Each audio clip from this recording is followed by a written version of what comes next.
Hello, this is Marco Arruda and I'm recording the fourth episode of this series exploring ROS2 with a wheeled robot. In this episode we're getting closer to robotics motion planning and we're going to use some of the concepts we learned in the previous episodes in order to avoid some obstacles in the scene. So let's do it. As usual I'm going to use ROS2, so if you don't have an account yet, just to create one for free and start using it. I'm going to open the project that I have running already. And what I have here is just a copy of the previous episode files that we created. I'm gonna get into the ROS2 workspace and start the simulation for the beginning. And then we have ROS2 launch, my package, then we have Dolly package. Okay, so from this point ahead, we have the simulation running. And let's get the code editor.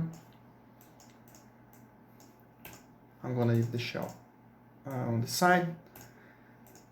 And in order to do this obstacle avoidance, I'm gonna create a new file. And inside the source folder, let's call it obstacle_avoidance.c++. I'm gonna copy and paste a kind of a template that I have here. And I'm gonna explain line by line what is happening there. So basically I'm importing the messages that we need, so ROS core libraries. Then you have the twist message in order to move the robot. And in order to read the laser scanner, the other message. Then we have this placeholder here for the subscription. Finally, I'm creating a new class, obstacle avoidance. And in its public session, we just have the constructor of the class where we are instantiating the subscription and also the publisher for the class. So all data very look like to the previous nodes that we created before. Then inside the private section, I have the topic callback where I'm reading the laser scanner. And I have implemented my own logic here, so this is free for you to do it. So we have a ROS node which is publishing to a topic and reading another one. And beyond those ROS stuff, we have the logic behind the obstacle avoidance node. So this logic is up to you because for the sake of simplicity, I am doing a very simple logic here, just getting the minimal distance from obstacles to the laser scanner. And I'm using this minimum distance as a parameter to my other method called calculate velocity message. And inside this calculate velocity message, if there is an obstacle closer than 1 meter to my robot, then I just rotate the robot around its own axis. Otherwise, it goes straight ahead with a limited speed. Okay. In order to finalize the private section of the class, I am just defining the publisher and subscription. Inside the main function here, well, just the basic stuff that we created for the other nodes, so there's no big deal here. Now about the laser scanner. So it's very important that you understand how the laser scanner is mounted on the robot. So in this case, the front of the robot is this side here, is the side of the wheels. So I'm gonna place a box just in front of the robot. Let's increase the distance a little bit. And the laser scanner readings start from the right side and go to the left side. And it has more or less 120 degrees of range. How do I know this? Because I have watched some videos about the Dolly robot, and also because you can check inside the robot description. So if you go to the Dolly Gazebo package and check the model SDF, there's a part here that describes the sensor, which is this sensor tag here, sensor ray, and you can check the minimal angle and max angle, okay? As well the number of samples it takes from this point to this end point. Okay, great. So now let's try to compile the code and see what happens.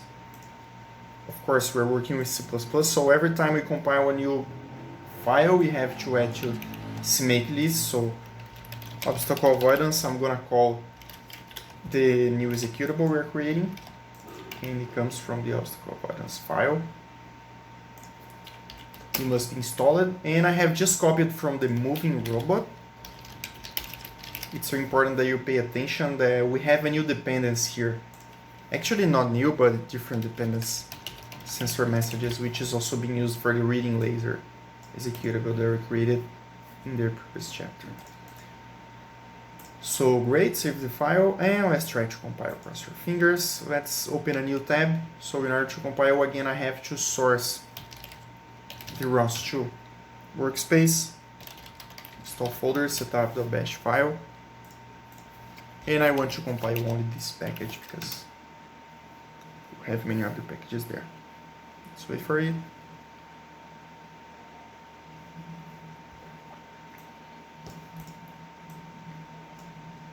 Great, there it is. So it seems like we have our new executable created, but I commit one mistake here because I compiled the workspace in the wrong folder. So you can see that many other folders has been created in my root workspace. So I'm gonna just remove them because I want to show this in the video because I do it very often, and then it's important that you understand in case you commit the same mistake. So let's just remove the folders, get into the ROS2 workspace, and try to recompile the package.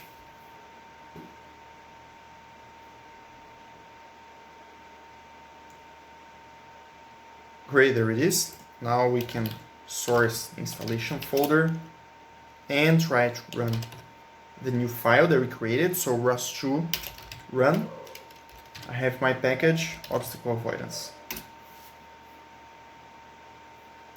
So we have the node running, but the robot's not moving because it should be going straight ahead until it gets very close to the box and then starts spinning, but it's not doing this. And why? Because we haven't mapped the topics here. So in this case, we have command velocity and laser scanner. And in order to fix this, I'm going to create a launch file instead of recompile the executable and changing the name of the topic. So let's just create here a new launch file, and I'm going to call it obstacle avoidance.launch.py because this is a Python file. So let me copy and paste, and basically what I'm doing here is that I'm running this executable obstacle avoidance from my package.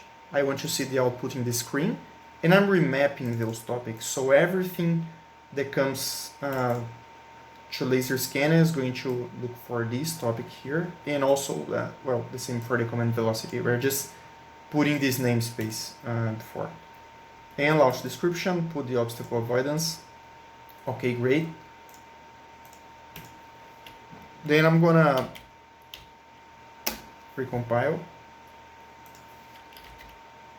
source the workspace. Now I need to do a ROS2 launch, my package, obstacle avoidance, the name of the launch file, and now we have some different values here. Very nice. So it's subscribing to the topic, and now we can see the distance considered. So it's considered 10 because this is the maximum reading of the laser scanner. And then if I put a box here, more or less, then you have 4. And whenever it reaches 1 meter of distance, the robot should spin around again. So I'm gonna put some other obstacles here, and we can see the robot avoiding those obstacles. Let's do something like a room here around the robot. I'm gonna put some different objects. And there it is. It seems like we have the robot avoiding obstacles. Great, so that's it for today. Don't forget, if you like this kind of video, leave a like, subscribe to the channel, and please leave a comment so we can consider all your thoughts about the series and about our channel. See you, bye.